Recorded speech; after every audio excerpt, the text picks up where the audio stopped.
todas partes vienen sangre y coraje para salvar su suelo. Los orientales vienen de las colinas con lanza y sable, entre la hierba frotan. Los orientales salen de los poblados del monte, salen, en cada esquina esperan los orientales.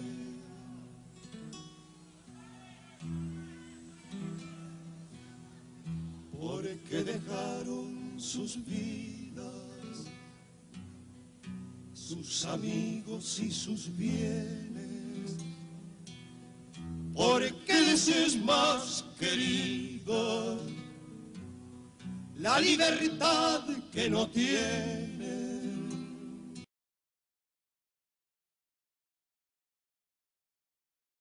Artigas y José Valle y Ordóñez asumieron la fase superior de lucha, o sea, la lucha armada popular para el logro de sus objetivos. Artigas lideró la gesta emancipadora, enfrentando desde el punto de vista para llevar adelante su programa revolucionario al régimen colonialista español, al régimen colonialista portugués y a los porteños unitarios que buscaban cambiar de amo pasando del español a la influencia británica. Levantó un programa revolucionario con las ideas de libertad, igualdad y fraternidad de la época, con las ideas de la burguesía, las ideas de Rousseau, Montesquieu, los enciclopedistas, los fueros de los comuneros españoles, los derechos de los indígenas de América, el proyecto político artiguista, el proyecto revolucionario mediante el cual intentó él llevar adelante, representó lo más avanzado del pensamiento y de la ideología de la burguesía de la época, pero que tuvo la virtud de fusionar esa ideología con las masas oprimidas, que fueron el factor fundamental de la fuerza motriz de la revolución. Por lo tanto, fue una revolución que incorporó las más amplias masas tras los objetivos de independencia, federalismo, soberanía y libertad. Es un proyecto que se basaba en el desarrollo a partir del uso más eficiente de los recursos y en la transformación de la estructura social existente.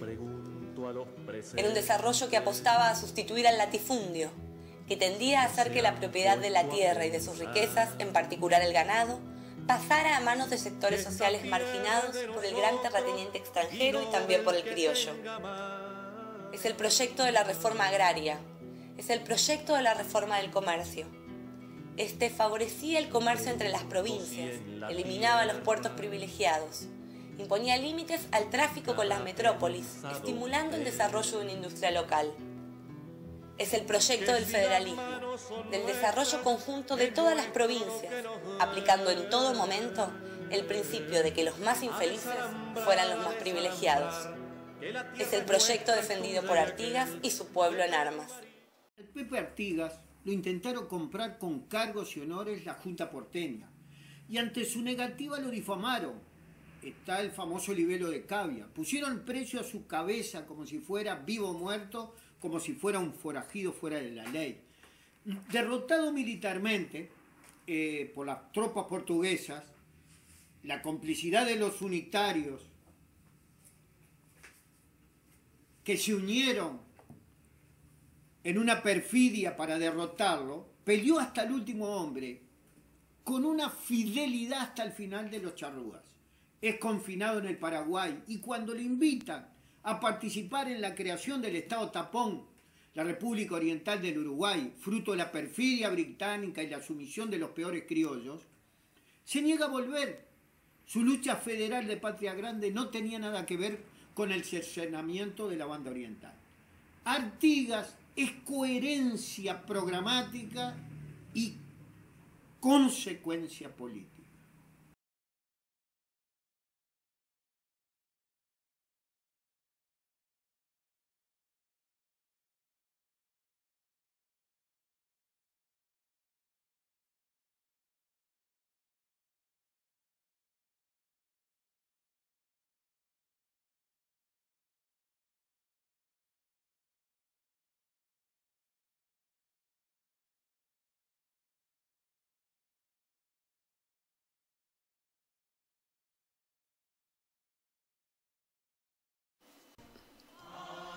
De la clase obrera y sus luchas surge el pensamiento socialista.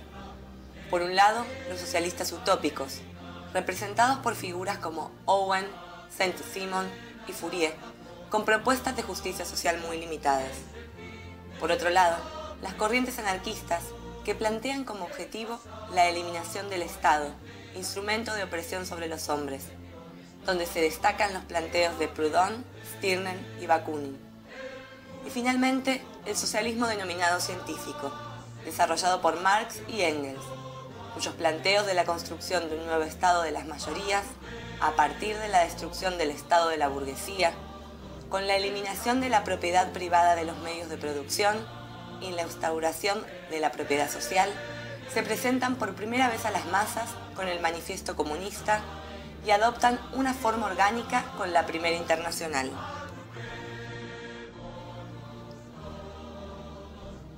Pero al mismo tiempo, de las capas medias, la pequeña burguesía democrática y los sectores más acomodados de la clase trabajadora, surge el reformismo, desarrollado teóricamente por autores como Bernstein y Bebel. Ellos plantean la posibilidad de un sistema humanista, con la adhesión solidaria de los poderosos y de los postergados, la necesidad de un Estado paternalista que vaya generando, mediante reformas, el camino de la justicia social bajo el capitalismo. El voto de las mayorías y las reformas legislativas sociales avanzadas, la democracia y la negociación colectiva, el progreso lento pero constante. Se plantea alfabetizar políticamente a las mayorías, impulsando la mayor participación democrática en los partidos, asambleas partidarias, concentraciones, marchas, clubes políticos. En síntesis, se plantea llevar al máximo la democracia burguesa, siempre sin cuestionar, claro está, el sistema capitalista en sí. El Pepe Valle se ubicó en el espacio político de la socialdemocracia, pero no duda en asumir la lucha armada, la fase superior de lucha igual que Artigas, y participa en la revolución de Quebracho y contra el militarismo de Santos, y no duda en impulsar la guerra civil para el logro de sus objetivos, la famosa guerra de principios del siglo XX.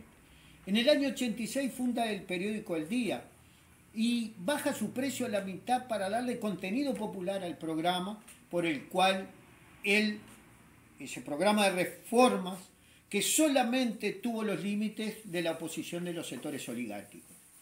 Una vez en el gobierno, asume el programa que había levantado como oposición, el programa de la conciliación de clases con un Estado benefactor. Enfrentó al imperialismo británico con sus estatizaciones.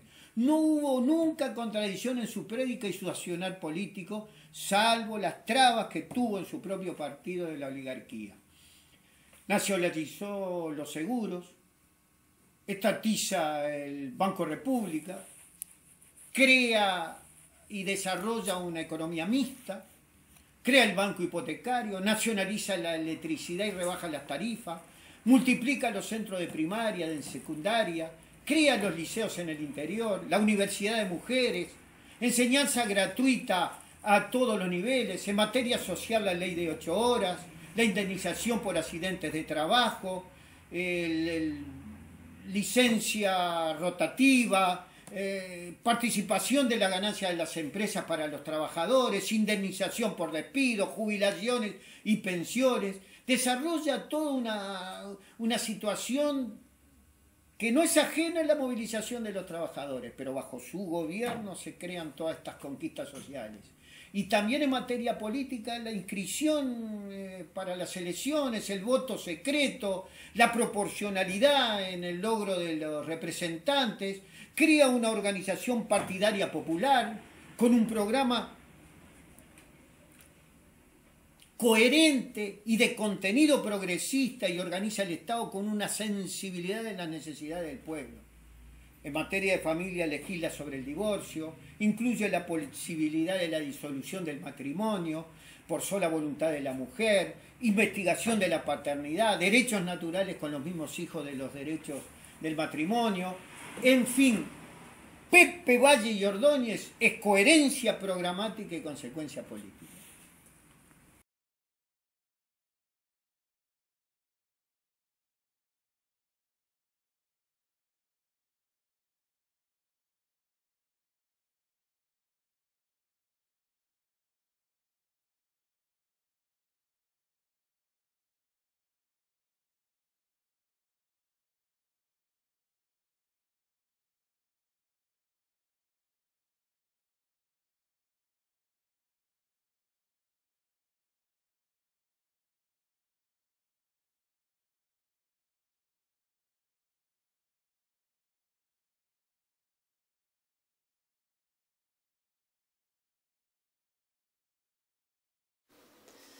Tanto el guevarismo, que guía a las organizaciones de lucha armada, como los frentes populares, levantan programas antiimperialistas, antioligárquicos, en lucha por la liberación nacional y el socialismo.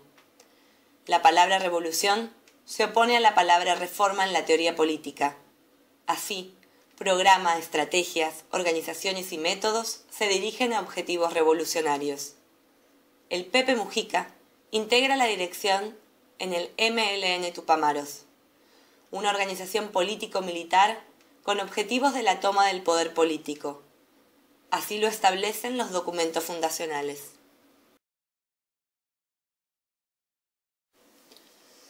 Documento 1 en su capítulo Conclusiones Generales. En nuestro país hay condiciones objetivas para la acción revolucionaria. En nuestro país no hay condiciones subjetivas, conciencia, organización, dirección. Las condiciones subjetivas se crean luchando. Descartamos la posibilidad de tránsito pacífico hacia el poder en nuestro país. Pensamos en términos de años y no de siglos. La única vía para la revolución socialista será la lucha armada. No hay casi posibilidades de radicalización de la lucha de clases que no desemboquen en la violencia. Las verdaderas soluciones para nuestro país implican un enfrentamiento directo y violento con la oligarquía y sus órganos de represión. La lucha armada no solo es posible en Uruguay, sino imprescindible, única forma de hacer la revolución. La lucha armada será la principal forma de lucha de nuestro pueblo y a ella deberán supeditarse las demás. La lucha armada no será solamente instrumento para el asalto al poder burgués, sino que, como el resto de América Latina, será el mejor instrumento para crear condiciones revolucionarias. El hecho de la existencia de un gobierno surgido de elección popular es un inconveniente para justificar a escala de las grandes masas la necesidad de la lucha armada. Pero ni esta situación es permanente, porque el Uruguay ha estado varias veces en los últimos años al borde de un golpe de Estado militar, y siempre un gobierno electo goza de autoridad. Para nosotros es más bien un problema de prestigio del gobierno, independientemente de sus formas. Lo fundamental es crear conciencia en la población a través de la lucha armada y otras formas de lucha. Crear conciencia de que sin revolución no habrá cambio. Es necesario crear una organización político-militar revolucionaria. Ella se construirá en la lucha. La actual situación es solo un intervalo del enfrentamiento definitivo. La nueva Constitución y el nuevo gobierno no significarán ningún cambio de fondo. La actual legalidad se irá agotando a medida que la represión se vaya efectuando sobre los sectores golpeados por la crisis. En Uruguay también, al decir de Debrey, el acento principal debe ponerse en el desarrollo de la guerra de guerrillas y no en el fortalecimiento de los partidos existentes o en la creación de nuevos partidos. El trabajo insurreccional es hoy el trabajo político número 1. En el Uruguay, lo decisivo para el futuro es la apertura de focos militares y no políticos. Se va de un foco militar al movimiento político. Entendemos que es necesario para las organizaciones revolucionarias rebasar el marco de los manifiestos, de las declaraciones, de los enunciados teóricos referentes a la revolución, etc., comprendiendo que son fundamentales las acciones revolucionarias, las que precipitan las condiciones revolucionarias. La tarea fundamental de hoy es la construcción de un aparato armado.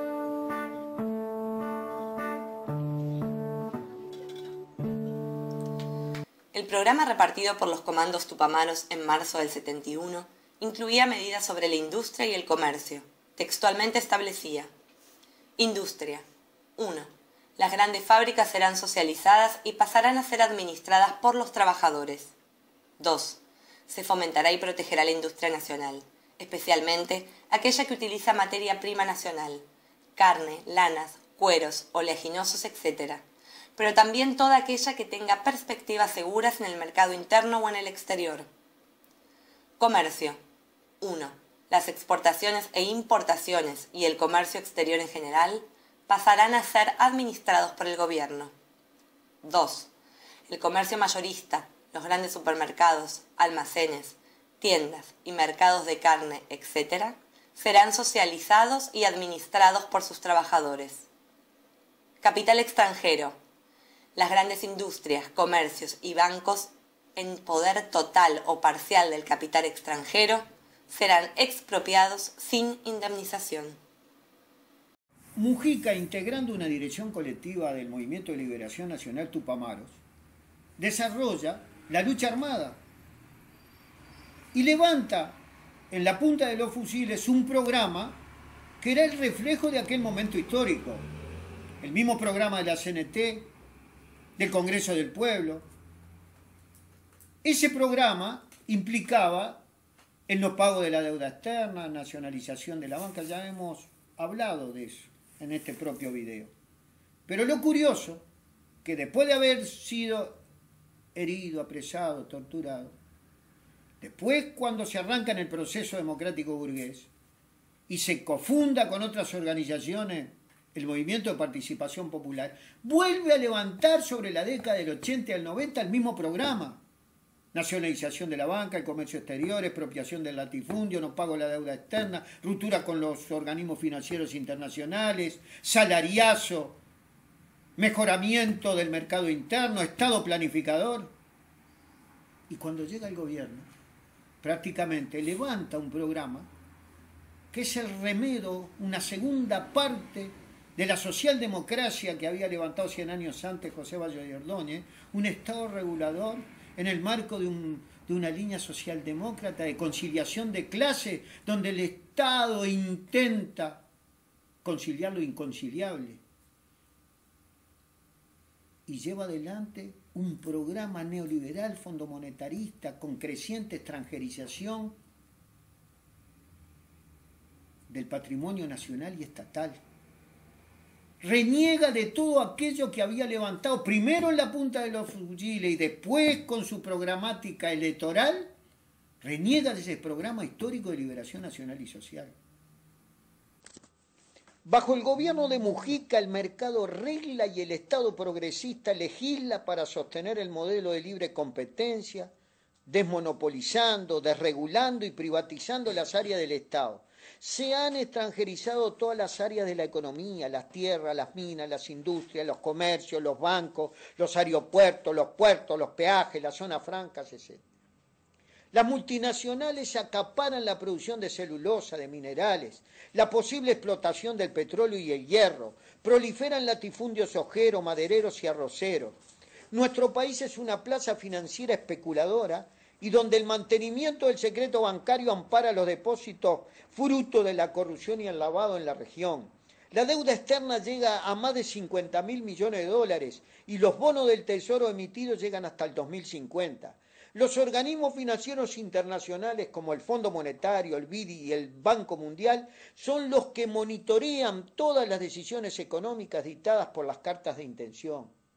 Se permiten intereses usurarios en los préstamos, tanto en la producción como al consumo familiar. Diariamente 1,5 millones de trabajadores venden su fuerza de trabajo, reproduciendo un sistema de explotación capitalista donde la mitad de los trabajadores están sumergidos en salarios de miseria. Cientos de miles de jubilaciones que son una burla a una vida de trabajo, cientos de miles en asentamientos, cientos de miles con trabajos en negro, precarios o forjando su propio empleo.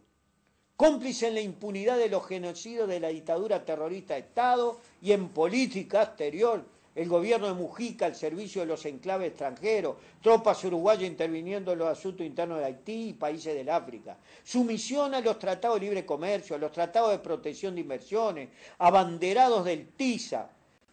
La dependencia económica de la inversión extranjera ha convertido a nuestro país en una neocolonia imperial gracias a la efectiva intervención y administración de un gobierno progresista cuya fuerza hegemónica es lo que en un tiempo se denominara Movimiento de Liberación Nacional Tupamaros.